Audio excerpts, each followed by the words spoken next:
I think, quite honestly, if I had done what some of my peers had done, that I could have climbed faster and gotten further in my career, but I just never thought that it was worth it. I wanted to be able to lay my head down at night and know that I was good at what I did and I didn't have to cut any corners. And I was, right? Because I was always fascinated by people. Like, they would walk past and I would wonder, see their facial expressions, and I'd wonder what they were going through, what their life experience was. So I can honestly say that I was wired from the very beginning of having a deep interest in understanding people and understanding their journeys. Everything is not personal. And oftentimes some of the decisions that are made have absolutely nothing to do with you. Absolutely nothing. And it's a little humbling, actually, when you think about it, that may have nothing to do with you. It may be that they feel like, I never thought about, like, when I was going up for regional window manager opportunities. The details of my life are quite inconsequential. I told you it's a terrible impression, but I think some of the common ground, and that's a big theme for our show in general, is how do we establish common ground amongst all of everybody out there that's coming from all sorts of different places. You and I have very similar backgrounds in terms of where we came from. We're both immigrants. I was actually born in India and spent my first 7 years there. I look through my career across a number of different roles, and I think I've been really lucky to be surrounded by people who eventually are of like mind. My default is to speak in big terms, and a growth area for me is to take that vision part and put it into like the stepwise components. Like, I'm not comfortable operating there, but I've gotten a lot better there.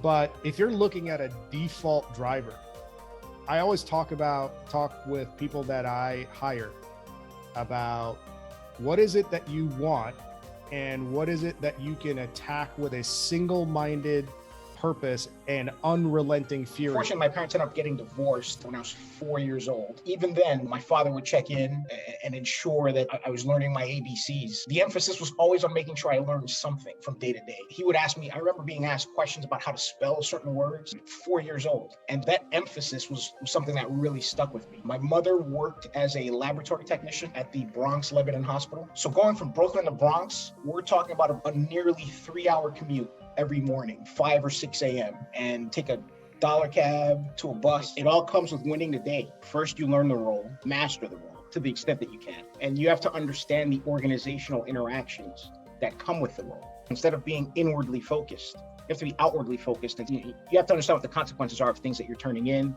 You have to understand the organizational interactions. You have to understand how feasible certain things are. And you just have to have a regular eye for process. Well, I want to give the backstory first. So the backstory is that several years ago, there was a leader who I had been working with. He'd recently come to the organization, and he said something along the lines of, leaders are readers. And the book that he threw out was Tipping Point by Malcolm Gladwell. So, of course, he was someone that made a valid point about leaders being readers. And I'm like, okay, I'll definitely check out the book. I checked out the book, and I thought it was amazing. And I continued down my path about reading everything that is Malcolm Gladwell. But if you have that process and philosophy set up and you're still being pushed to sell in an inauthentic way, you can never capture the results that you're really designed to capture.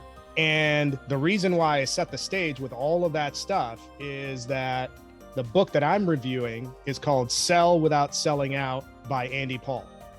And this book is at a level where I think it should be as foundational as Spin, as Challenger, but from an execution and authenticity perspective.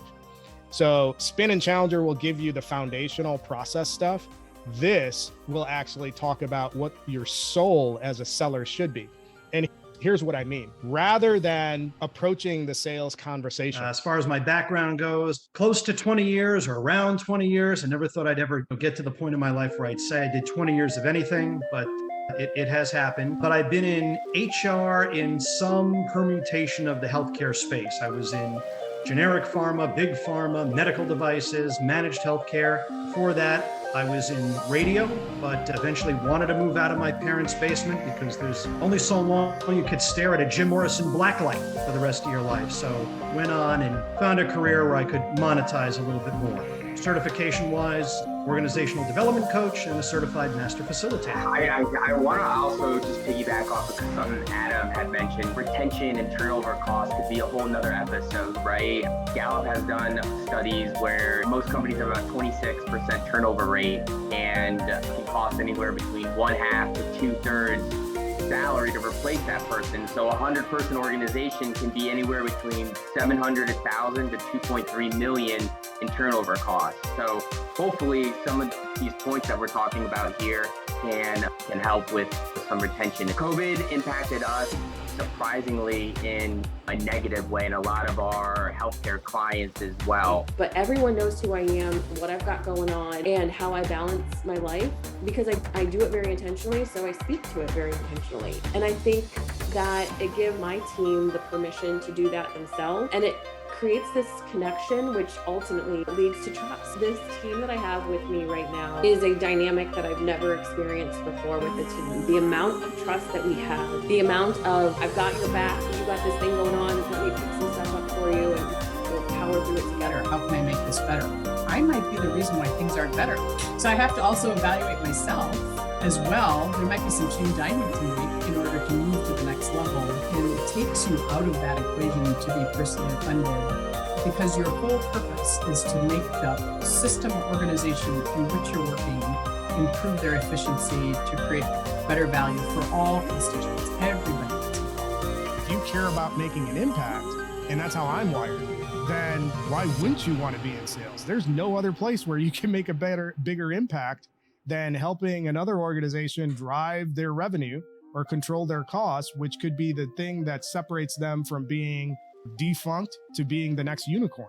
So in terms of the overarching goal and vision, where we want to go, we want to democratize and revolutionize education as we know it. Education at the moment is super expensive. A lot of people really go for the experience, but it doesn't really get you into a role. It's not role specific unless you're doing a specific STEM, so unless you're going to develop, unless you're going to a common law or a doctor or a dentist. A lot of the degrees don't prepare you for a world of work, and they actually get you into a position. People will go to university, they'll come out and they won't know what to do. They'll still be working in Walmart because they have no option. So we want to change education, make it cheaper, make it accessible for everyone. And actually, so fortunately, I landed in a new company where our mission is actually aligned with changing how the perception of fintech in general or the global markets look, right?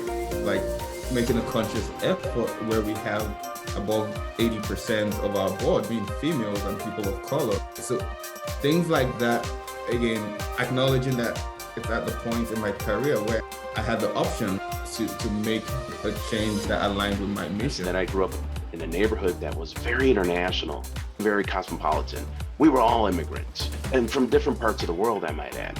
But the beauty was English was our common denominator.